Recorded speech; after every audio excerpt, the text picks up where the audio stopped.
Hello everyone, आज हम बात करेंगे डिफरेंसेस की, यानी कि जर्नल एक्सेप्शन में जो सेक्शन 20, 21 एंड 22 में डिफरेंस।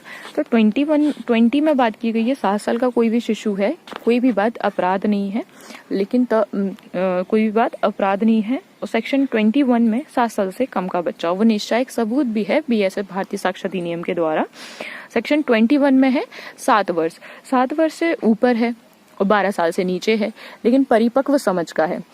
तो अगर उस समय कोई व्यक्ति अपराध करता है, कोई शिशु जो चाइल्ड है वो अपराध करता है, तो फिर वो अपराध माना जाएगा। अगर परिपक्व समझ का नहीं है तो अपराध नहीं माना जाएगा। वहीं सेक्शन 22 में कहा गया है, अनसाउंड माइंड की बात की गई है। तो अनसाउंड माइंड वो भले ही परिपक्व समझ का है और शिशु नहीं है, पर क्या है, वो जो व्यक्ति है जो परिपक्व समझ का नहीं है या फिर अनसाउंड माइंड है। अनसाउंड माइंड परिपक्व समझ से थोड़ा डिफरेंट है कि आप विकृत चेत हैं। अनसाउंड माइंड यानी पागल की स्थिति में है, आप कुछ समझते नहीं है, यानी कि जो व्यक्ति है वो कुछ समझता नहीं है और उस समय वो कोई कार्य कर देता है जब वो कुछ समझ नहीं रहा है, तो उसको इसका बेनिफिट मिलेगा। और जब वो समझ रहा है और एक्ट कर रहा है, वो नॉर्मल हो चुका है, फिर वो पागल की स्थिति में, यानी जो बीच बीच में ठीक होते रहते हैं, जो एक किसी ट्रिगर पॉइंट पर आकर उनकी स्थिति खराब हो जाती है, उस समय वो जब ठीक हो जाते हैं और फिर एक्ट करते हैं तो उसको उसकी पनिशमेंट मिलेगी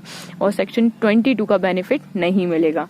तो सेक्शन 20 में बात की गई है 7 साल से कम की, 7 साल से कम बच्चे की, और सेक्शन 21 में 7 साल से ऊपर और 12 साल से नीचे की बात की गई है, जिसमें Ulla Mahapatra versus king of emperor की केस में बताया गया है यही।